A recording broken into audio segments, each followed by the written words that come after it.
Bueno, pues antes que nada, Mauricio, un gran honor que nos acompañes a este Café Agrotitán.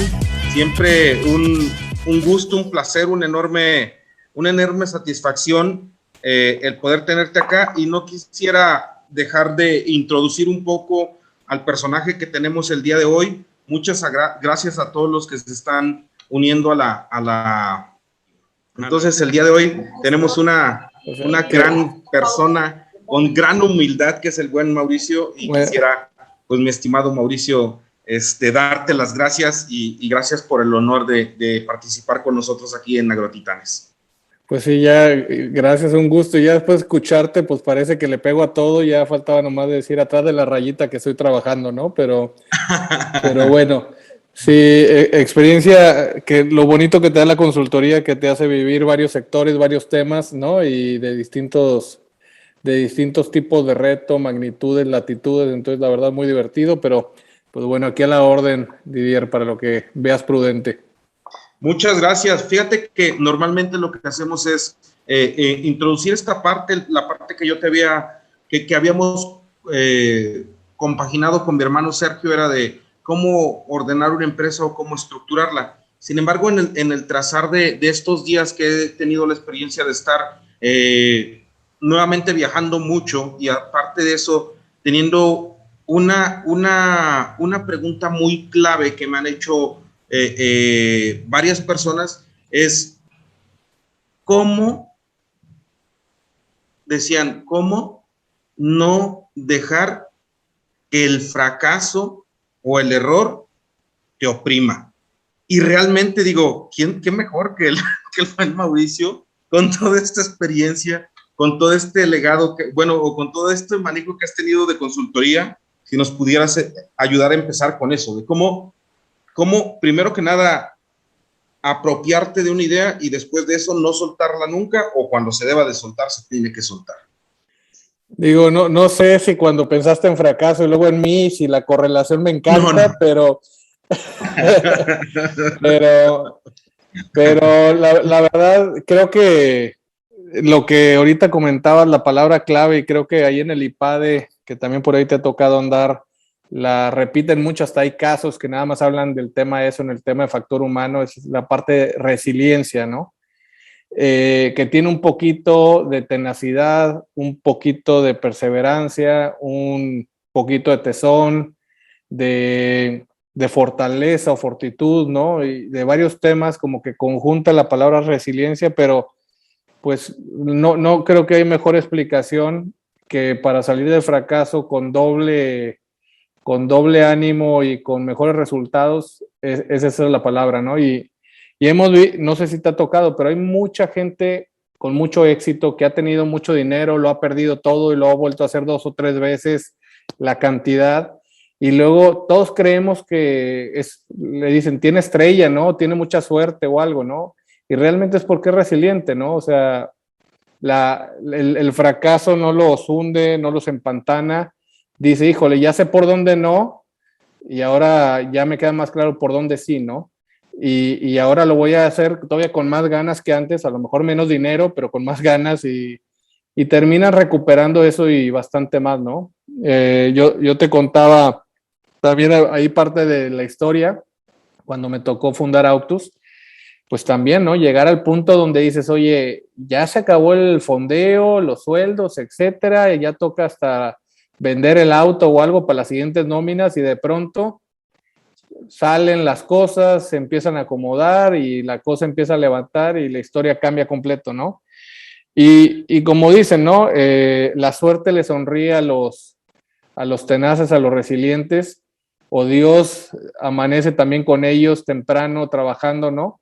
Y al final creo que es un tema nada más de, yo sí, o sea, sí soy espiritual y sí creo que el mundo conspira para que el que es tenaz, el que es resiliente, las cosas se le terminen acomodando, no siempre, pero cuando vale la pena que se acomodan, ¿no? Entonces, sí creo que el que de alguna manera hace, y pasa mucho con los millennials, ¿no? Oye, es que no me salió, y intento esto y no me sale, intento esto y no me sale. ¿Cuánto tiempo lo tardaste? No, hombre, larguísimo, 3 meses, y no me salió.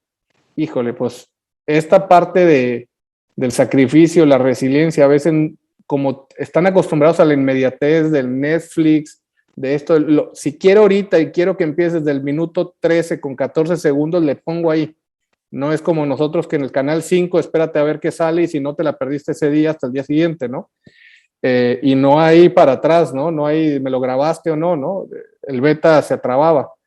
Entonces, esta parte de la inmediatez y demás ha hecho que muchas veces también esperemos ser unicornios o ser Mark Zuckerberg en la inmediatez.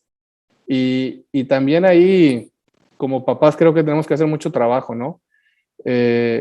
Yo creo que la parte clave, y he encontrado una correlación altísima entre la capacidad de resiliencia y qué tan espiritual o religiosos a veces son la gente. Y hay una correlación muy alta. Y no sé por qué, porque a lo mejor ahí con los lasallistas o con los maristas o con estos te enseñan de que el sacrificio y que tienes que esto, y te queda tan claro que cuando lo enfrentas no te lo ves como parte de signios o no sé, que quieras o no hay una correlación muy alta entre entender el sacrificio y entender para qué haces las cosas. Entonces, yo lo que digo, me fui muy a lo mejor filosófico y a lo mejor es porque el café ahora me lo serví como si fuera de olla, pero digamos que... En tu compra nostálgica compraste café de olla. Sí, entonces ya me fui, pero sí creo que hay un tema muy importante, muy interesante de esta parte de resiliencia que lo vamos a ver menos común en los empresarios, y por eso va a haber empresarios mucho más ricos que antes y más pobres o más clase media baja, porque no van a saber por qué. Y hay este factor que se llama el tesón, la resiliencia, la fortitud, que no está a veces ahí instalada, que va a ser la gran diferencia entre tener más Carlos Slims por ahí y no menos, ¿eh? O sea, la tendencia que estamos viendo en el tema generacional es que está todavía exponenciando esto y no haciéndolo más promedio, más común. Perfecto, mi estimado Mauricio. Fíjate, quería empezar y sacarte esta parte filosófica porque si te das cuenta en el café te decíamos cómo estructurar una empresa. Y para mí, y creo que parte de las fortalezas del IPADE es eso, ¿no? Que a final de cuentas toda idea, toda empresa, todo proyecto nace de una persona. Y ese proyecto va a durar con respecto a qué persona está llevando o liderando ese proyecto. Entonces, mi estimado, quisiera si en determinado momento nos pudieras decir cómo hiciste Octus o cómo hiciste todo esto, que el día de hoy es una de las empresas, y para mí es un gran orgullo decirlo, que estás en Estados Unidos, donde supuestamente los latinos no vamos a invertir, es al revés, ¿no? Los americanos vienen y nos invaden y conquistan toda Latinoamérica y el mundo, y nosotros como mexicanos a veces no tenemos esa fortaleza de agarrar nuestras chivas y en vez de irnos a trabajar en cualquier otro trabajo digno, en esta vez tú le estás diciendo, te voy a enseñar, no es que te vaya a enseñar, sino te voy a decir cómo realmente me ha funcionado esta clave de crecimiento y que puede también funcionar acá, ¿no? Sí, pues hay un tema que luego a ver si saco la publicación, pero hay algo que empecé a desarrollar que le llamo la estrategia del papalote o de kite strategy, ¿no? Y si tú piensas en un papalote, una cometa, y tú ves cómo intentas hacerla volar, la curva es muy parecida a cómo es el ciclo de vida de una empresa, ¿no? Casi siempre empieza una parte base, luego empieza esta parte embrionaria, luego hace un crecimiento medio exponencial, luego madura, ¿no? Y casi siempre, ¿qué termina pasando? Pues se empieza a caer o la depresión o el tema de los rendimientos decrecientes, ¿no? Y si alguien emprende un negocio pensando en que ahora sí voy a ser dueño de mi tiempo y la voy a tener relajada, pues no lo tiene claro, porque para arrancar un negocio como con el cometa, y me pasó la otra vez con mi chamaco, tienes que correr y a lo mejor no flota y sigues corriendo y ya te está saliendo la gota gorda y esa cosa todavía no flota y sigues corriendo hasta lograr que flote. Es igual que emprender un negocio. O sea, oye, ya empezó a flotar y ¿qué? Dejas de correr, ¿no? Nada más corres un poquito más lento, intentando ver que se estabilice hasta que ya se estabilizó y le empiezas a soltar y empieza a agarrar vuelo, que te paras. Y te paras un poco a saber administrarlo, ¿no? A saber a manejarlo, a saber que no se te caiga. Y de alguna manera, ¿qué pasa cuando empieza un viento en contra o empieza a agarrar caída? Arrancas corriendo para el otro lado ahora, ¿no? Los empresarios somos también así, o sea, finalmente el que es empresario y cree que ya con eso, pues se pasa una vida relajada, de tranquilidad, de paz mental, muy zen, híjole, pues quiere decir que heredó muy bien o el negocio no va a dar nunca. Entonces, la realidad es que te toca estarlo viendo y cuando estás poniendo atención en el negocio, y los americanos tienen algo muy interesante que dicen, cuando estás in the business o on the business, ¿no? A veces estás in the business, estás metido, estás cegado, ya no ves las oportunidades y no estás en el negocio viéndolo más macro, ¿no? Entonces, también todo ese tema tienes que estarlo constantemente viendo, valorando, para ver cuándo te toca volver a correr. Y a veces que vuelves a correr porque ves una segunda ola de aire que te va a dar el otro volumen que no te ha dado. Y vuelves a correr como cuando empezaste la empresa o la firma, vuelves a correr y me pasa mucho donde dices, oye Mauricio, pues ya creció Autos, ya creció esto, qué padre, ¿no? Ya estás más relajado, ya tienes directores buenísimos aquí, allá en México, en Estados Unidos, pues ya relajado, ¿no? No, me llegó la segunda ola de aire, entonces ahora hay que volver a correr y correr más fuerte que la primera. Ya tienes un poco más de condición, al menos ya no te cansas y ya tu hijo no te dice, oye papá, ¿qué pasó? No voló, ¿no? Pero como quiera tienes que volver a correr, entonces la verdad, por algo en el IPADE te dicen también, ¿no? Que mejor emprendas a los 35 años de edad y ahora me cae el 20. Pues es que, ¿cuántas corridas tienes que aventarte? Pues hasta que aguantes 3, 4 olas de mejora. Y a lo mejor si tuviera 65, pues me quedo sin aire en la primera corrida, ¿no? Entonces, la verdad es que sí hay un tema donde siempre creemos el malinchismo de que lo mejor está allá afuera y no en México.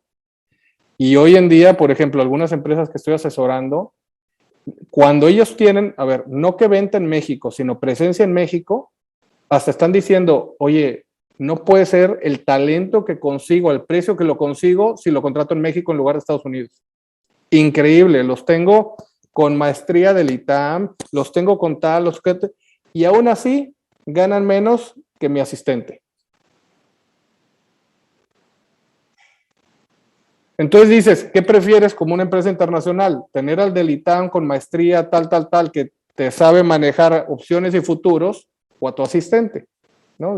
Dices, digo, al final, a lo mejor requiere de las dos, pero la verdad es que dices, parte de las tendencias que estoy viendo de los que tienen esta idiosincrasia un poco más global es que dicen, hay muy buen talento, muy buena mente de obra en México y en otros países que, híjole, mejor la contrato y mis puestos más clave y de más criticidad los contrato allá que en Estados Unidos.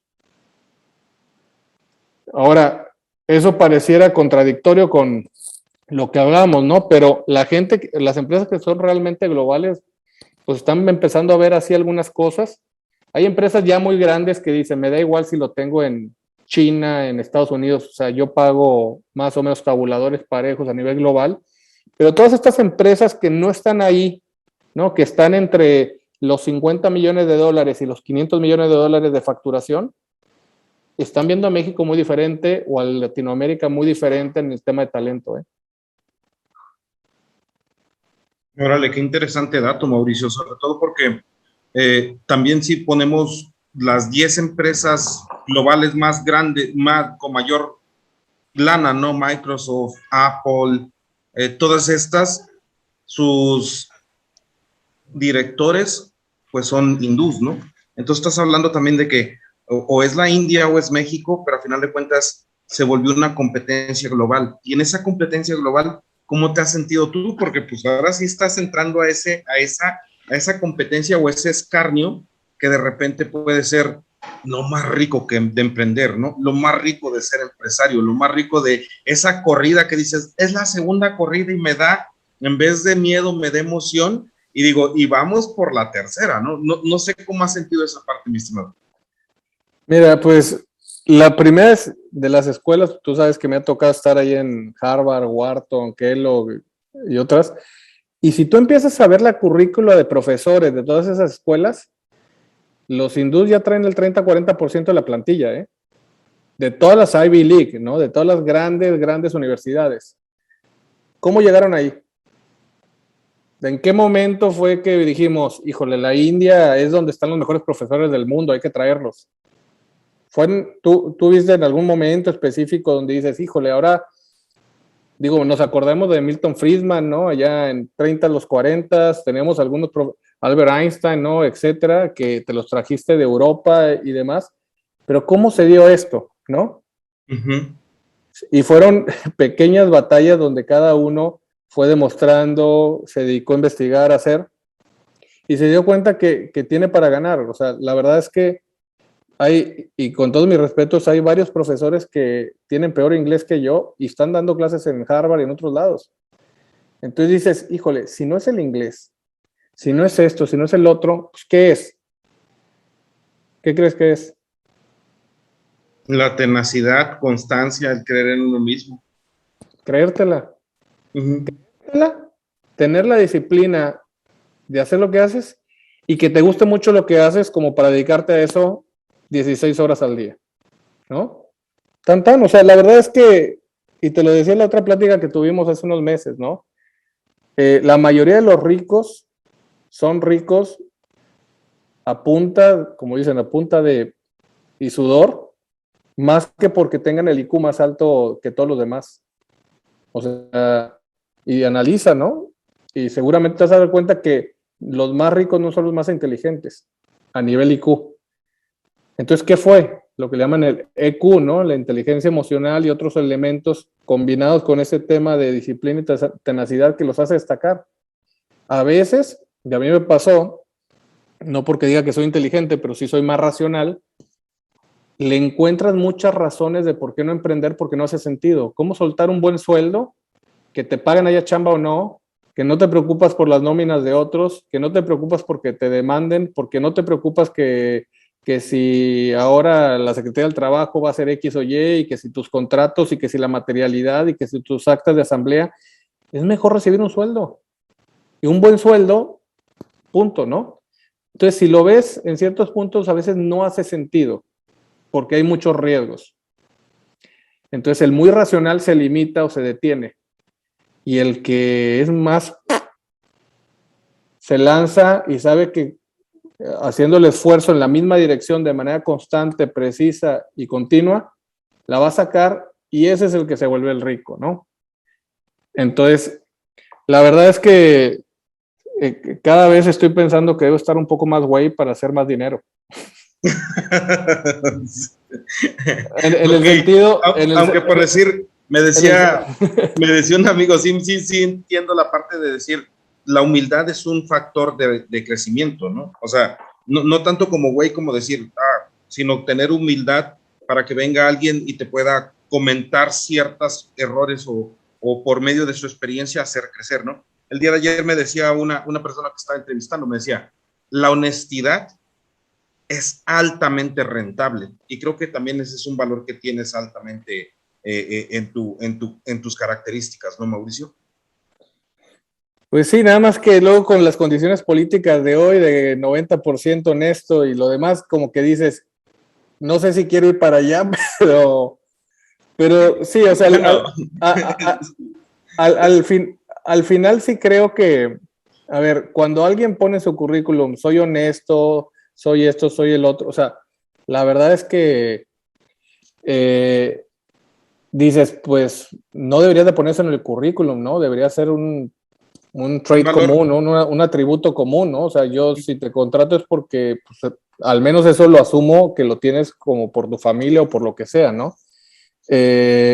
Ya dicen hoy que no debes de poner trabajo bajo presión, ¿no? Sino apasionado, ¿no? Para que suene mejor porque pues, bajo presión suena muy poco inclusivo y otros temas, ¿no? Entonces, pero la verdad es que hay temas, o sea, yo creo que la humildad es mejor palabra que la honestidad. La humildad es saberte dónde estás parado, qué sabes y qué no sabes. Como dicen, cuando sales, y sobre todo si sales del TEC, que a mí me tocó, dices, híjole, el mundo es mío y no sé por qué, no me merecen, pero ahí voy, ¿no? A ver si les alcanza, ¿no?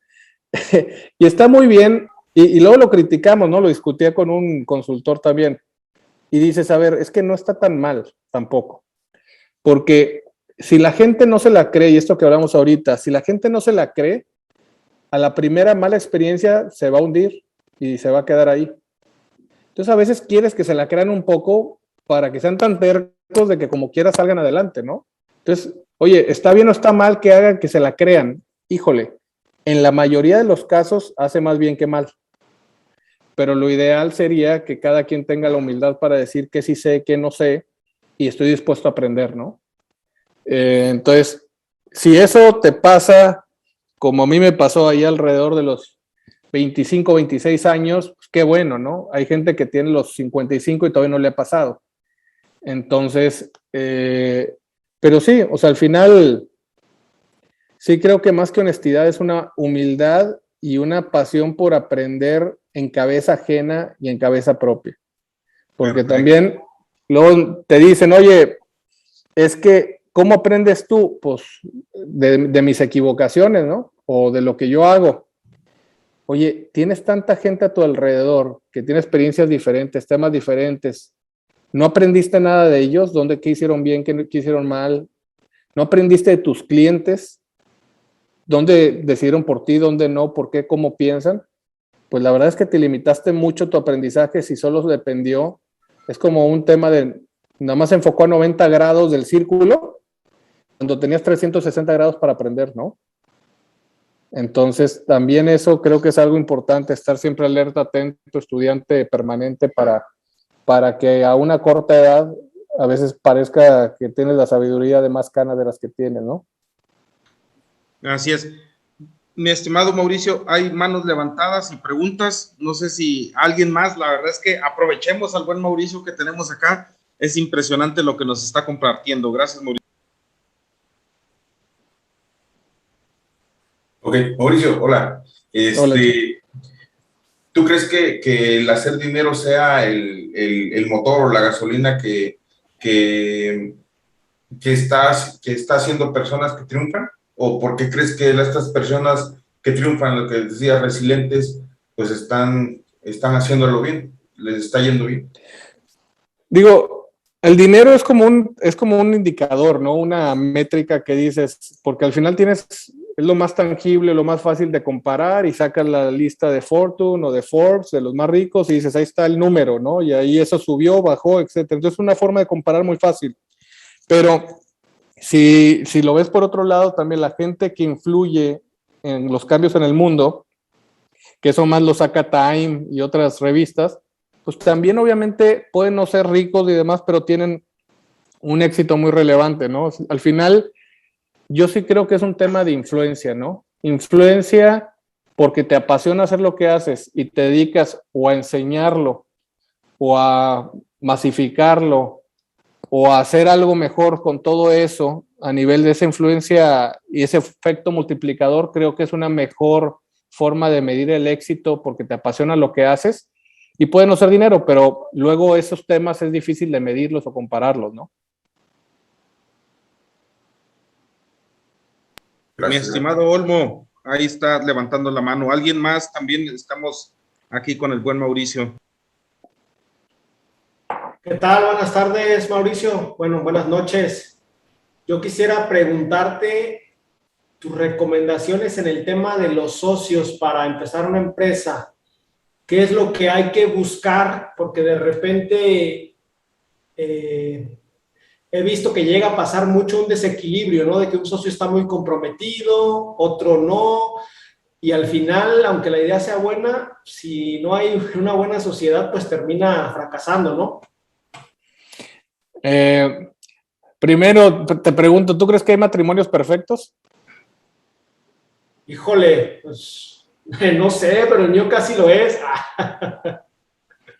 Bueno, en ese casi lo es, fuera de que te esté escuchando tu señora o demás allá atrás o no. Claro. Es el casi lo es, siempre va a permanecer, ¿no? Ajá. Y puede ser un poquito más, poquito menos, pero perfección no va a haber, ¿no? Entonces, ¿qué es lo recomendable, no? Primero, que los valores y principios sean los mismos. O sea, nunca te debes de preocupar porque un socio te desaparezca un peso de la mesa. Eso es un valor mínimo que dices, híjole, si en el momento donde valga mucho, no confío en, o me vendo los ojos, o me voy 3 meses y me pongo en coma y luego regreso al negocio y me siento tranquilo porque sé que si habían 5 pesos, son 5 pesos todavía y no desaparecieron. Ese principio de confiar medio a ciegas de que va a haber esta justicia, este ser parejo, transparente y demás, es un principio que no debes de negociar nunca y no quieras solventarlo metiendo contratos más leoninos o no entre los socios, ¿no? Porque es como poner un prenup en un matrimonio, pues porque sabes que es gran probable que va a fallar, ¿no? Entonces dices, a ver, primero, esa parte del principio base tiene que ser rector y tiene que ser claro, aunque luego no pase, ¿no? Igual que con los matrimonios, ¿no? Te voy a ser fiel toda la vida hasta que luego no pase, ¿no? Puede pasar, pero pues bueno, eso es la parte que tiene que ser el mínimo. Y la segunda es que tengan, aunque sea un poquito de la pasión que tú tienes por lo que haces, nunca va a haber grados iguales, nunca va a haber 100, 100, 100, o sea, entonces, que lo que hacen no lo hacen por el trabajo extra o ganar un poquito más, sino porque también tienen, aunque sea 1 miligramo de pasión de lo que tú tienes por hacer lo que van a hacer. Y por último, que si no ayudan, nunca estorben. Ok. O sea, sabes que a lo mejor no van a empujar igual que tú, etcétera, pero que te apoyen, que vayan contigo, que te puedas subir en sus hombros para intentar crecer más, aun cuando a veces no cooperen mucho más que eso. Yo son los 3 temas que buscaría en un socio y nunca esperando el mundo perfecto, ¿no? ¿Recomendarías tú emprender con familiares y amigos o buscar a alguien, digamos, un poco más distante en cuanto a relación social? Pues si otra vez cumplen los atributos anteriores o no, y le agregaré un cuarto si se trata de familia. Ajá. Que tengan la capacidad de dividir negocio y familia. Ok, Mauricio. O sea, que lo tengan perfectamente claro que una cosa es una cosa y otra cosa es otra cosa. Esa sería la única que agregaría las 3 anteriores. Si lo saben, va. Si no lo saben, te va a afectar en los otros puntos, ¿no? Perfecto, Mauricio. Gracias. A la orden. Gracias, Mauricio. Dani Vélez. Oye, pusiste una pregunta en el chat. ¿Quisieras decirla en voz o estás bien así en el puro chat, Dani?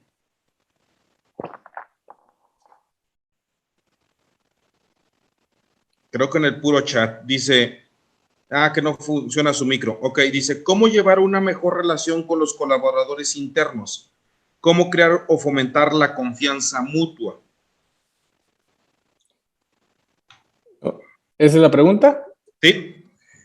Ay, pues siendo el primero que se equivoque lo reconoce. O sea, a ver, yo tengo el pequeño problema de que puedo ser un poco perfeccionista y eso me batallé mucho yo para delegar y delegar bien y demás porque siempre creía que yo lo podía hacer mejor que el que se lo delegaba, entonces no quería soltar. Hasta en el momento en que me di cuenta que si no soltaba, pues yo ya me iba a quedar chaparrito y nunca iba a saltar de donde estaba, ¿no? Y entonces empiezas a delegar, pero con cierto nivel de riesgo controlado, ¿no? Y otra vez sigues con este pensamiento de que tú lo sigues haciendo mejor que los demás, ¿no? Pero ya estás soltando, ¿no? Y otra vez, pues, terminas de no terminar de dar la confianza a los demás, ¿no? Es lo mismo que hablamos de las relaciones, es como que pues te conviene hasta ahí y hasta ahí sueltas, pero tú sigues controlando la chequera y sigues controlando todo, ¿no? Entonces, hay estos pasos donde tienes que ir un poco soltando, perdiendo el micrófono, el protagonismo, dándoselo a los demás, creciéndolos a los demás, reconociéndolo, pero si quieres tener también un equipo de alto desempeño, pues no puedes dar palmaditas y como dicen, shampoo de cariño por cualquier cosa, lo hagan bien o lo hagan mal, ¿no? O sea, y hay una diferencia muy importante, ¿no? Si tu equipo es un equipo de trabajo que quieres mantener en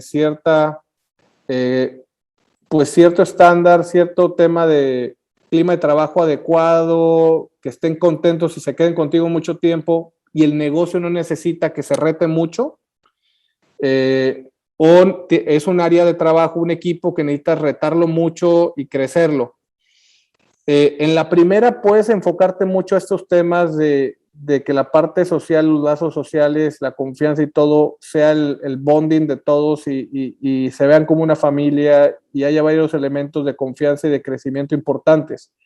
En la segunda quieres un poco de lo mismo, pero también quieres lucha, quieres empuje, quieres retos, quieres discusión, ¿no?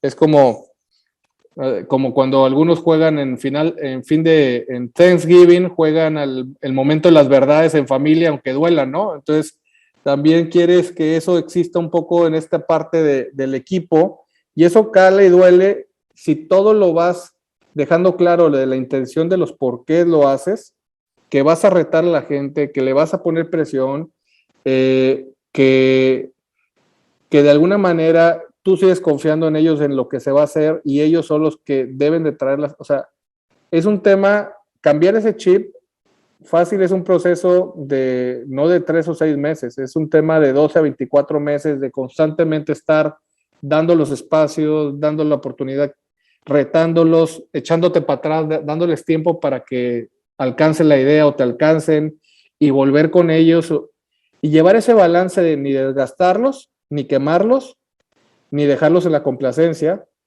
y aún así mantener un equipo. O sea, si te das cuenta, es ahora como manejar auto como los bochitos de cambios que te tocaba, y asegurar que no se te cayera ni el asiento, ni se te abría la puerta y demás. Entonces, la verdad es que es todo un arte. Es un tema, lo más importante, y yo fue el cambio que di, y ahí noté un cambio importante en mi equipo, es cuando dejas de pensar que tú eres el que te las sabes todas, cuando dejas de pensar que tú sabes más siempre, y cuando eres el primero que reconoce el error, si lo hiciste o lo cometiste, enfrente de todos, ¿no? Ahí es donde empieza el momento donde dice, la autocrítica va en serio, y entonces no voy a recibir la crítica como algo negativo, ¿no? Entonces yo creo que hay que hacer eso, además de mantener el reto, y si es un tema de constante, hay que seguirle poniendo aceite a esas ruedas o a ese engranaje para que no se queme, ¿no?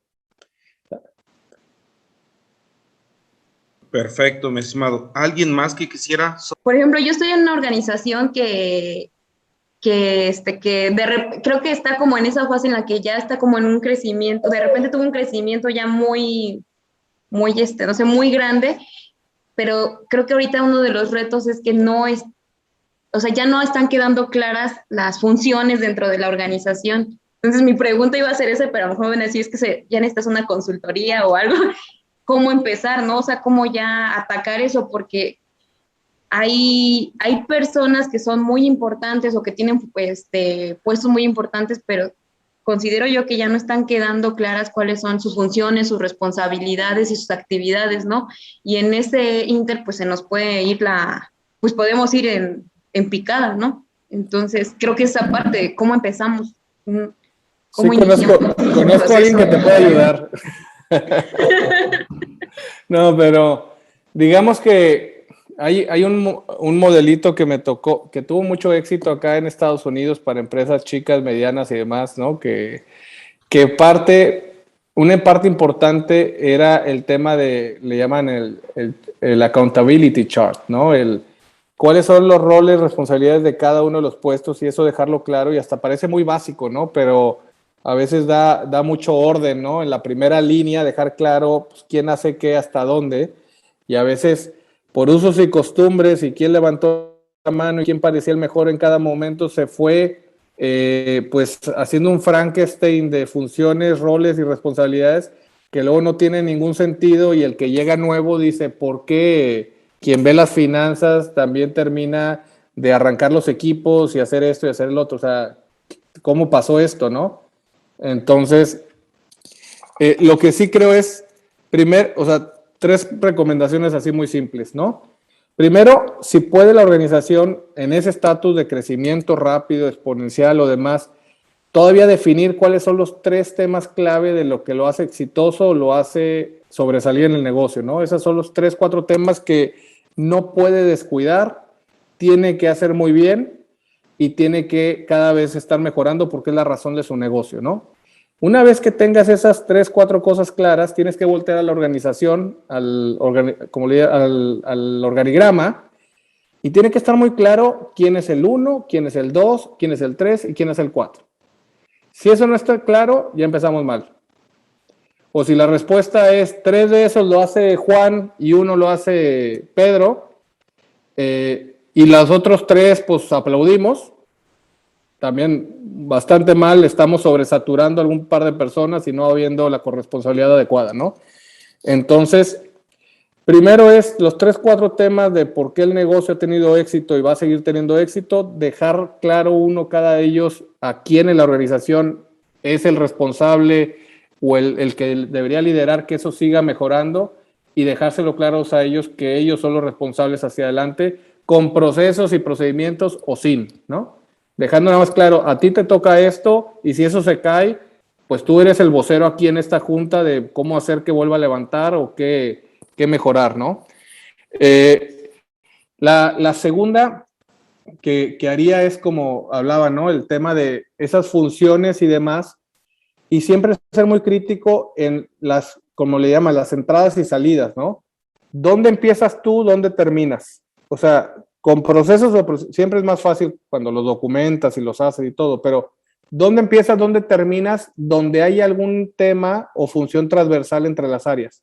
Nada más, ¿dónde terminas? Aquí empiezo yo, perfecto. ¿Cómo me lo vas a dar? ¿Cómo te lo devuelvo? Listo. Si dejas claro esos temas como que no te pase como el equipo de 4% de Estados Unidos que siempre se le cae la estafeta cuando se la quiere pasar uno al otro, que asegurar que esa parte de estafeta se da correctamente, ya con eso vas mucho de gane dejándolo claro y formal en algún lado, ¿no? Y por último, mide y compensa como quieres que se comporte. Además de haberlo dicho y haberlo aclarado, mide y compensa y los comporta. Y es un modelo que viene hasta conductual, ¿no? Lo vemos con los niños. Te portas bien, te doy chocolate, te portas mal, no te llevo a comprar el juguete. Bueno, el modelo de incentivos y el modelo de evaluación de desempeño es algo así. Yo te voy a intentar incentivar los comportamientos que espero y deseo de ti a donde te enfoques, y si no tengo eso instalado, pues es muy probable que te me desvíes en el camino o te pongas travieso a hacer las cosas que te gustan más que las que la organización necesita, ¿no? Entonces, sin meterse a mucho procesos, procedimientos y demás, yo haría esos 3 puntos, Sonia, al menos para ponerle cierto orden a ese crecimiento que qué bueno que lo están teniendo, ¿no? Muchas gracias. Roberto, tienes la mano levantada, amigo, también.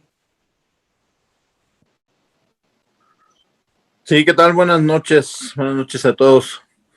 Oye, Mauricio, partiendo del título de la invitación que te hizo el equipo de Mauro, de la organización de la empresa, con la experiencia que traes en consultoría, yo imagino que muy probablemente has podido identificar un factor en común que afecta el funcionamiento de una empresa.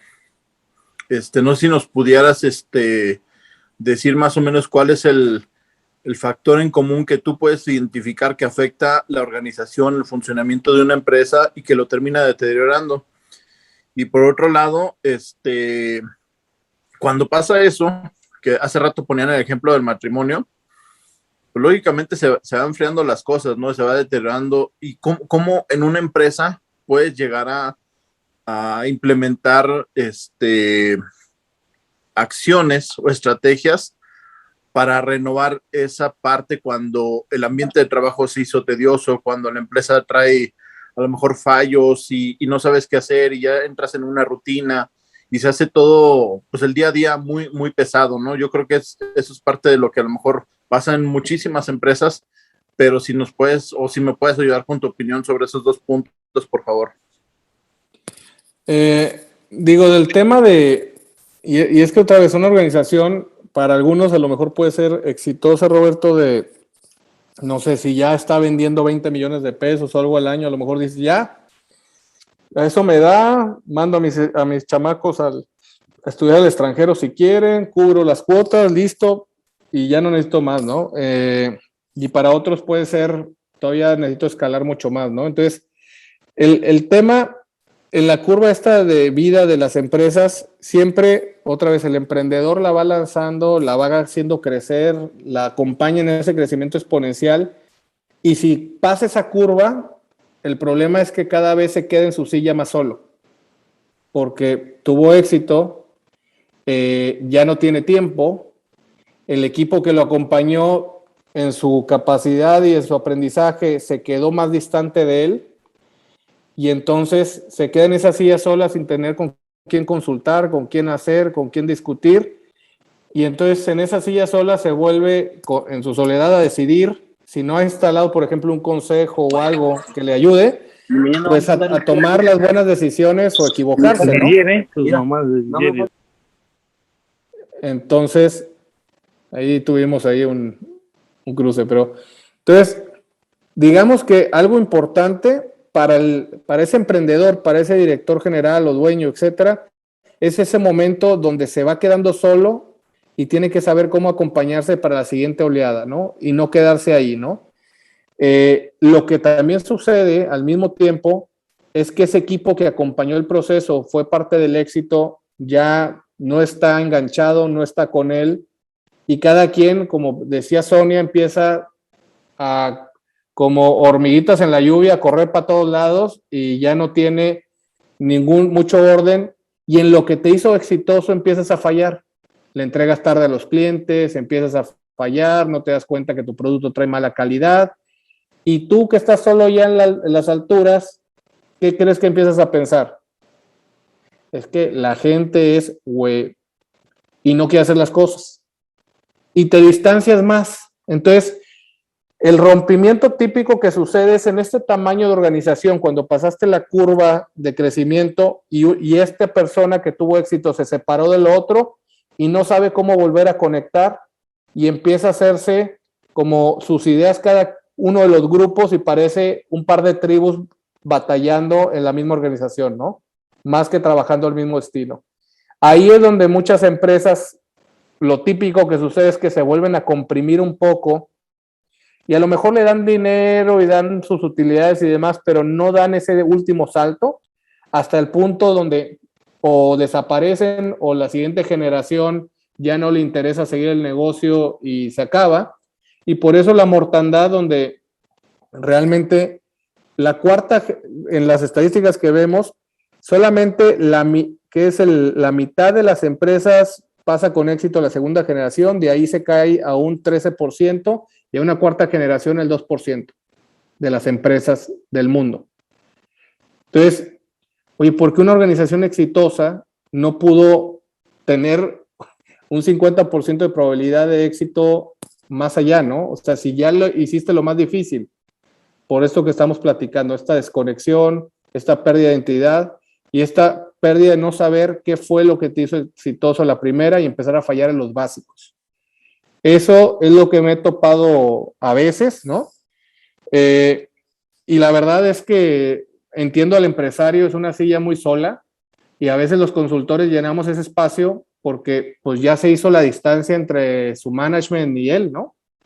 Y entonces si consigues un buen consultor, pues te ayudará a volver a conectarte y a saberlo llevar, y si no, pues te quedarás ahí todavía un poco más encerrado y con más gastos que antes, ¿no?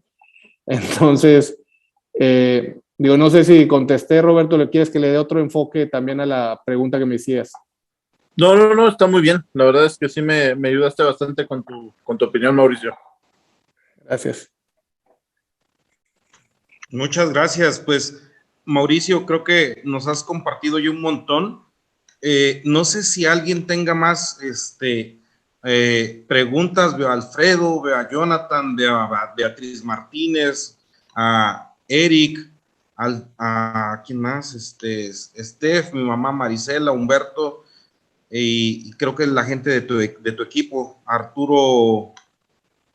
Bueno, hay mucho foro que de repente no es común, No sé si alguien más tenga alguna duda. Creo que has compartido mucho de lo que es la estructura tanto emocional, espiritual y operativa de la empresa. Y quisiera ver una parte que a lo mejor nos los has dicho entre líneas, mi estimado Mauricio, pero no sé si nos pudieras ayudar a cómo detallar una estrategia, cómo detallar esa parte donde tengas ya un equipo robusto de management, tengas un equipo robusto de operación, cómo se va a meter la ejecución y la estrategia de una empresa. Pues digo, ahí les puedo recomendar un par de libros, pero algo importante es cuando alguien habla de estrategia y luego mete las palabras brainstorming, aguas. Porque otra vez, a veces se vuelve un borrachito ayudando al otro a llegar a casa sin chocar el coche, ¿no? Entonces, porque otra vez, como te decía, in the business y on the business, ¿no? A veces, pues todos en la misma cajita, pues no van a ver la estrategia muy diferente a lo que han hecho, ¿no? Entonces, cuidado con juntar estos dos conceptos porque a veces es lo que un tercero ayuda a ver las cosas diferentes, pero hay dos modelos que me gustan mucho cuando hablamos de estrategia y hay uno sí es un libro muy claro, otros son varios escritos que si quieren ahí luego les puedo compartir o que les hagas llegar a los que estuvieron conectados. Uno es el del Océano Azul, que te ayuda mucho a pensar en innovación, en disrupción, en buscar espacios no atendidos hoy en día. Y cuando un cliente mío quiere un tema de innovación o disrupción, es más o menos el método que por donde lo voy llevando, los cuestionamientos y demás, para intentar retar ese status quo e ir a buscar ese nuevo mercado, ¿no? Me tocan otros clientes que dicen, no, es que yo no quiero innovar, yo quiero crecer en lo que hago, hacerme el más potente en lo que hago y competir en el mercado que compito, pero con mayor capacidad o mayor éxito, ¿no? Y hay algo que le llaman el Resource-Based View, que es el basado en competencias. Es más, desde los 80s, que Michael Porter por ahí sacó en el libro en el 84 de la ventaja competitiva, tienes a los Accenture, Strategy y los McKinsey, todos hablando de competencias en la parte de estrategia, y de ahí salió.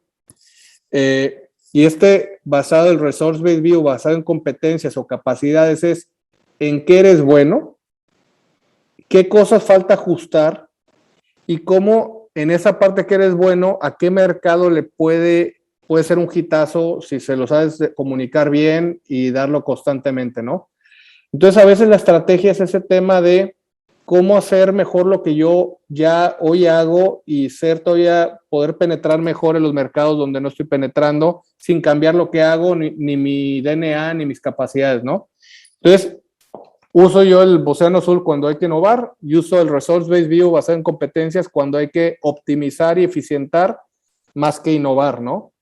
Y entonces, atrás de eso hay toda una mecánica de cómo te va llevando cada uno de estos métodos, ¿no? En Resource-Based View hay algo que le llaman el brío, que es basado en qué temas ves a nivel capacidades de que te imiten o te copien en distintos elementos, ¿no? Y en el tema de Océano Azul hay 12 pasos cómo seguir la innovación de una manera más estructurada y hacer la comparativa con competidores, etcétera, ¿no? Entonces, yo me quedaría con estos dos modelos. Ambos buscan la diferenciación de una manera diferente y me metería en estos dos modelos de decir, ¿qué quiero? ¿Quiero innovar o quiero ganar participación de mercado? Si quiero nada más ganar participación de mercado es déjamelo entiendo, déjamelo aterrizo y déjame entiendo los 2-3 argumentos, otra vez que lo platicamos antes con Sonia, los 2-3 argumentos que me hacen ganador, que todavía tengo que saber afinarlos para ser más constante y tengo que cacarearlos, como dice, cacarear el huevo, tengo que saber decirlo y comunicarlo bien, como una promesa de si no te gusta, me lo devuelvas en 30 días, ¿no? O sea, poder decirlo bien y claro, porque eso es a lo que te vas a dedicar a hacer siempre bien, ¿no? Entonces, digamos que dependiendo del método, son las estrategias que seguiría. Y ya después, luego hay gente que se confunde de que el balance scorecard es estrategia o que el hacer un FODA es estrategia o que no. Y realmente el hacer estrategia de ganar, de diferenciarte, son estas dos vías y lo demás son herramientas de cómo comunicarlo y desdoblarlo en tu empresa, ¿no? El Canvas de Alex Osterwalder, del Business Model Generator O sea, son formas de comunicarlo y decirlo, pero no es hacer estrategia. Si nos vamos a lo que era Napoleón, Aníbal, Julio César y demás, que era hacer estrategia, era ganar la guerra, ¿no? Hasta aniquilar, al contrario, si nos vamos a extremos, ¿no? Y si se podía usar sus recursos y no aniquilarlo, mejor. Eso lo hacía muy bien Julio César, ¿no? Entonces, o por decir, Entonces, Marco, ¿cómo se llama?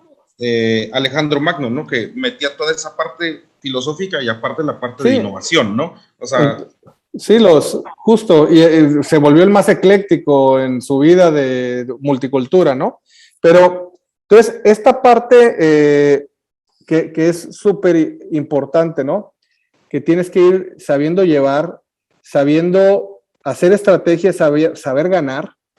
No es nada más, es que hice mi visión y mi misión y mis valores, los puse en la página, ya tengo una estrategia. Digo, eso para mí me parece como la ley de atracción, de decir, me veo en el espejo, me veo guapo y soy guapo, ¿no? Entonces, está bien el declararlo, decirlo filosóficamente, ponerlo ahí, pero, oye, ser el líder mundial en los shows o en los webinars de Agrotitanes, ¿no? Está bien. Pero esa definición la hiciste basado en una comparativa con alguien, ya tienes un objetivo de dónde llegar, cómo, qué te va a impactar. No, pero lo declaré. No, pues padrísimo, ¿no? Bien por ti. Entonces, sí hay que tener cuidado en no caer en la estrategia de la ley de atracción o de tema de me veo al espejo, sino la estrategia de ser muy práctico de cómo voy a ganar y qué elementos, atributos de mi oferta o de mi forma de operar me van a hacer ganar y que tengo que ser consistente, ¿no? Entonces, eso, por ejemplo, hemos leído mucho de Napoleón, que el suyo era escoger dónde iba a ser la batalla. Él escogía dónde iba a ser la batalla y era la mayor razón de por qué ganaba las guerras. Con más gente, menos gente, o etcétera, porque escogía el terreno y sabía dónde posicionarse, ¿no? Aníbal, factor sorpresa, eso era lo que era muy bueno y cuando se le acabó el factor sorpresa, pues lo cacharon y se lo echaron, pero era el factor sorpresa. Entonces, cada quien tiene estos atributos, hay que saber cuál es y ser no filosóficos, sino prácticos en cómo ejecutarlos. Perfectísimo. Mi estimado Mauricio, hay una pregunta que dice, ¿cómo podemos conseguir el Resource Review?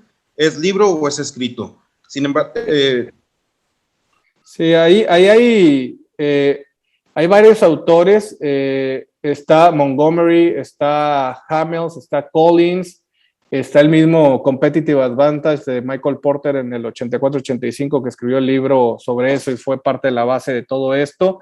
Entonces son más que nada artículos por ahí, se los puedo compartir los que al menos tengo yo del tema. No hay un libro preciso se ha ido como que a partir del libro de Michael Porter se desarrollaron muchos escritos de Prahala, de Hamel, de Montgomery, de Collins, alrededor de esto. Y entonces te los vas a encontrar entre 1985 y 1998, la mayor generación de estos documentos. Y también donde ganaban dinero las consultorías del tema de estrategia. Y son más escritos que se los puedo compartir con mucho gusto. La forma, pero al final hay que integrarlos, ¿no? Porque vienen sueltos cada uno con su enfoque, ¿no? Perfecto, mi estimado Mauricio. Pues la verdad es que se pasó esta hora volando. Realmente te rifaste y te agradezco mucho la oportunidad que nos brindas y esa.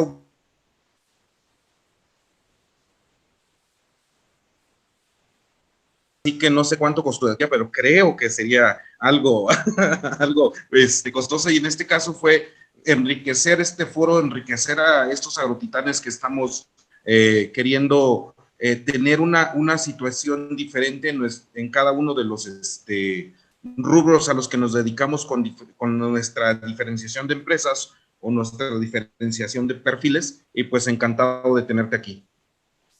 Pues nada más consígueme mi taza y ya andamos a mano. No, mira, fíjate, fácil, mándame tu dirección y te vamos a mandar la taza. Ya te la mandé 2 veces, no te hagas. Pero me lo mandaste en la de México, pero te cambiaste a Dallas. Bueno, sí. Sí, me mandaste la de México. Sí. Pues te la puse fácil, ahí está para que ya me la mandan para acá, pero bueno. No, Ajá. un No, gusto, mándame la de Mauro. Dallas y Un gusto y la verdad es que creo que lo que haces es padrísimo también de aportar cada quien su granito de experiencia. Ojalá la mía sea de utilidad para los que escuchan. Y creo que es la forma, me encanta el modelo de discusión porque un webinar donde uno habla, los demás escuchan, pero no aplica para lo que yo quería saber, pues no ayuda. Entonces este modelo de discusión está padrísimo y gracias por invitarme. encantado y muchas gracias, Mauricio. Algo que quisieras compartirnos para cerrar, creo que en la parte que me gustaría, a lo mejor si pudieras aportarnos es, a ver, si estoy acá y el día de hoy quiero empezar una empresa, porque a ver, paso 1, paso 2, paso 3, y de ahí pues desglosar a la visión tan grande como la que puedes tener o a la visión de poner una tienda, ¿cómo lo ejecutas tú en esa forma o modelo de pensamiento, Mauricio? Pues lo primero es cuánto lana necesito para empezar a probar. Eso no, casi siempre mi recomendación es piensa que le vas a meter ese negocio durante 18 meses tu tiempo, tus horas casi de gratis, etcétera, y no vas a sacarle. Y si tu modelo aún así aguanta, la capacidad del ahorro te da para eso, dale. Si no, sigue ahorrando, porque casi siempre los 18 meses, y Subway lo sabe, son clave en realmente lograr esa oportunidad de probar el modelo y terminar de saltar, ¿no? Lo he visto una y otra vez, y el que dice, es que voy a renunciar, me urge la lana, voy a renunciar, mañana emprendo, pero si no me cae lana los primeros 3 meses voy a quebrar, aguanta, espérate porque otra vez ese escenario donde le pego y la saco del cuadro en este modelo limitado o restringido de recursos es un tema que hay que tener mucho cuidado. Entonces, financiar 18 meses para pensar sin que le saques lana de que pruebes el modelo y que veas que tenga éxito es mi primera recomendación. Segundo, entiende muy bien por qué como decían en el IPADE también un profesor, Alejandro Treviño, que quiero mucho, ¿no? ¿Por qué compra el que compra? Lo decía con este tono, ¿por qué compra el que compra? ¿No? Estaba muy buen profesor, pero... Muy regio. Sí, pero el tema era entender, ok, yo voy a vender esto, pero ¿por qué me van a comprar a mí?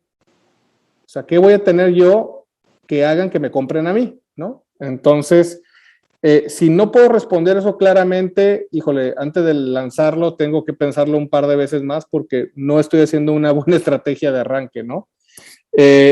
Y tercero, yo creo que lo más importante es pensar que tú tienes que saber lo que esperas que la gente que vayas contratando tiene que hacer y lo que no eres capaz de hacer, contrátalo de inicio por fuera para que te vayan acompañando, porque cuando empiezas un negocio, usualmente tienes pocas personas, ¿no? Empiezas 3 empleados, 5, vas creciendo. Y a cada uno de ellos tú tienes que enseñarle qué es lo que tienen que hacer para que empiecen a vivir tu modelo y todo. Si no lo sabes, mejor tráete a alguien de afuera, contrata el servicio o demás, porque es importante que los que tú contrates sea algo que les puedes enseñar para empezar a delegarles y que tú sigas volteando hacia el frente, ¿no?